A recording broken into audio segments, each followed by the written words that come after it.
God is the key to your femininity. How do I know? Because much like you, I thought that there had to be some special circumstance or some special opportunity that allowed for my femininity to thrive and shine. But in all actuality, my femininity came with my submission. Yeah, new blessings, no fear, no stress, no overextending, no L's, just lessons, no failures. In today's society, submission is given such a bad connotation in a world that abuses its authority, right? But with God, you don't have to worry about that authority being abused because God does what he says. His word does not change. He's consistent. His love doesn't change for you. And so when you submit to God, your femininity is able to flourish. You don't have to worry about your provision or your needs because God will meet them. But how deep have you submitted and yielded yourself, your thoughts, your understanding to God's? You know, when I learned that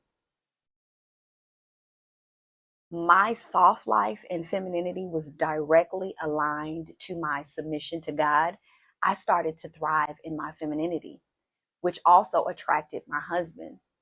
See, me submitting to my husband isn't hard because I've completely submitted over to God.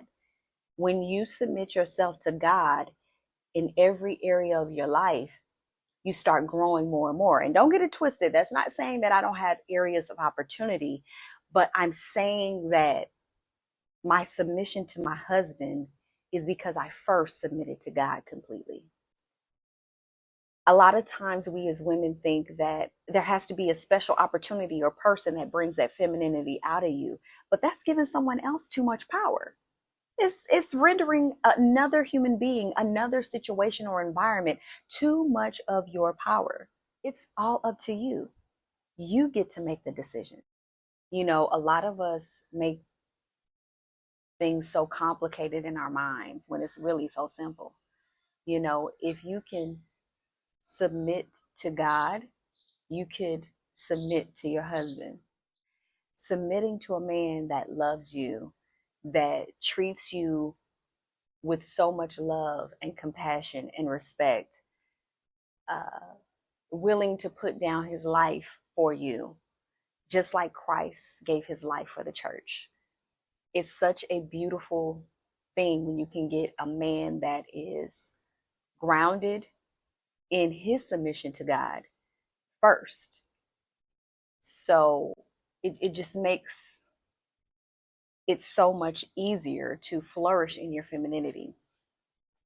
I also hear so many women say, you know, I've had such a hard life and, you know, my environment hasn't given me the ability or forwarded me the opportunity to be feminine.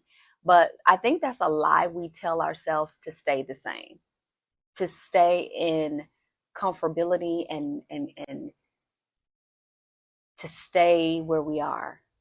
Because the truth of the matter is you have to create that softness for yourself. You have to create the environment for yourself to be soft. You know, I used to believe the same, you know, where I believe like I had to be strong. You know, I grew up in an environment that didn't allow me to be soft. Okay, growing up in the hood, growing up in the projects, growing up in underprivileged neighborhoods, right? It's not forwarded. It's not. We're not given the opportunity to be our most feminine selves. So I could definitely understand that, but that's definitely not an excuse to stay the same. Our femininity has to be a priority as Black women, where we are romanticizing our own lives, where we are creating that softness for ourselves first.